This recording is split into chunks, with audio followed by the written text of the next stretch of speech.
와 이러겠어요? 여러분 포그씨라면 지금 무슨 생각이 들까요? 반갑습니다. 최성호입니다. 오늘도 80일간의 세계 일주 이제 마지막을 향해 조금씩 나아가고 있습니다. 34장을 같이 볼 텐데요. 34장 제목 이렇습니다. 파스파르투에게 신랄한 말장난을 할 기회가 주어지다. 정말 파스파르투 얘기 오랜만에 나온 것 같아요. 근데 파스파르투가 말장난한대요. 역시 캐릭터다운 행동을 하는 것 같은데 어떤 일이 벌어지는지 한번 살펴보겠습니다. 본론으로 들어가기 앞서서 바로 앞에 무슨 내용이 있었는지 잠깐 살펴보면요. 33장 정말 우여곡절 끝에 포그씨가 영국에 도착했죠. 어디 도착했죠? 맞습니다. 리버풀에 도착을 했죠. 그래서 이제 런던까지 이동해 가면 되는데 바로 그 사이 찰나에 포그씨가 체포되게 됩니다. 누구 때문이었을까요? 바로 픽스 형사였죠.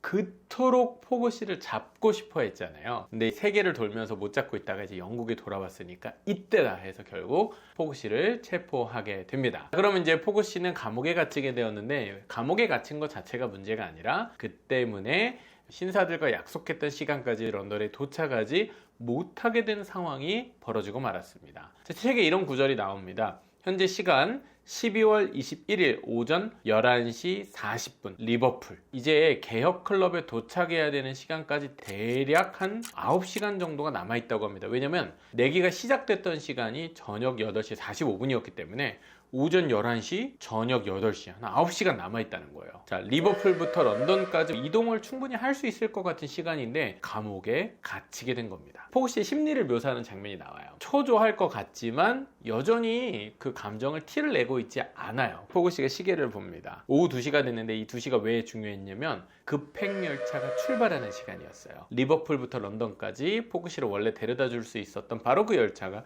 2시에 출발을 하게 되는데 그 열차가 이제 출발할 시간이 나는 감옥에 갇혀 있는 거야. 진짜 속이 터질 것 같아요. 근데 이 와중에 과연 포그씨는 이 감옥도 탈출할 생각을 하고 있었을까요? 그런데 시간이 또 지나요. 한 30분 정도, 2시 반 정도가 되니까 갑자기 픽스 형사가 나타납니다. 픽스 형사 어땠습니까? 포그씨가 사실 그동안은 어려운 위기에서 픽스 형사도 도와주고 배싹도 내주면서 영국까지 돌아올 수 있도록 도와줬잖아요. 픽스 형사는 속으로 포그씨를 내가 언젠가 꼭 잡아야겠다 이러면서 따라왔지만 사실 포그씨는 한 번도 픽스 형사를 의심한 적이 없었습니다. 자, 그런데 바로 그 픽스 형사 때문에 억울하게 감옥에 갇혀서 지금 런던까지 가야 되는 그 열차를 놓치고 만 거죠. 여러분이라면 어떠실 것 같으세요? 무슨 기분이 드시겠습니까? 근데 픽스 형사가 와서 한다는 말이 더 가관입니다. 말을 더듬습니다. 포그씨 죄송합니다. 제가 포그씨랑 너무 얼굴이 비슷하게 닮아서 그만 착각을 하고 말았네요. 포그씨, 당신의 혐의가 벗겨졌습니다. 진범이 잡혔거든요. 당신은 이제 자유입니다. 와 이러겠어요? 여러분 포그씨라면 지금 무슨 생각이 들까요? 80일간의 세계 일주가 주마등처럼 스쳐갈 것 같아요. 최근에는 배를 땔감으로 쓰면서까지 결국 영국으로 왔잖아요. 그런데 픽스 형사한테 발목 잡혀서 지금 감옥에 갇혀있게 된 거예요. 바로 이때 정말 놀랍게도 포그씨가 주먹을 날리고 맙니다. 누구에게? 픽스 형사에게. 저는 이 모습을 보면서 30장 넘어가면서부터 포그씨의 모습이 참 많이 바뀐다는 생각을 했었는데 이거 포그씨를 나무랄 게 아니라 정말 이건 몰입해봐야 돼. 이 상황에. 그래서 지금 모든 걸 다 맞췄잖아요. 근데 그 모든 걸 다 맞춘 내가 말도 안 되는 누명을 쓰고 감옥에 갇혀버리게 됐는데 그게 오해였다는 걸 알게 된 거예요. 마지막으로 탔어야 되는 열차가 떠나고 나서 포그씨의 감정에 공감하지 않을 수가 없었습니다. 그런데 이 장면을 보면서 주변인들의 많은 걱정들이 있었습니다. 예를 들면 파스파르투는 내가 진즉 픽스 씨에 대해서 주인님께 힌트라도 드렸으면 픽스 씨를 여기까지 데리고 오지가 않았을 텐데 아우다 부인은 또 무슨 생각을 했을까요?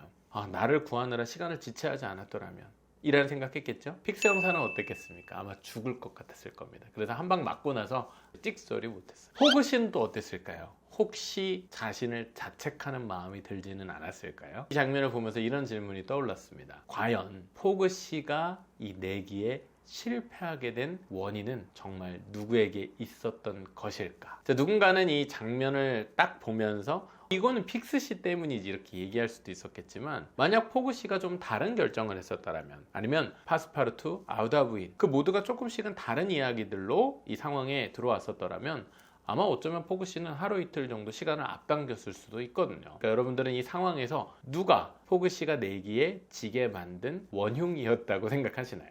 각자의 생각들로 재미있게 이야기해보면 좋을 것 같고요. 특히 이 장은 빠르게 넘어가기보다는 조금 천천히 읽으면서 호그 씨의 감정에 한번 깊이 공감해 보시면 좋겠습니다. 그러면 저는 다음 장에서 또 재미있는 이야기로 찾아뵙도록 하겠습니다. 감사합니다.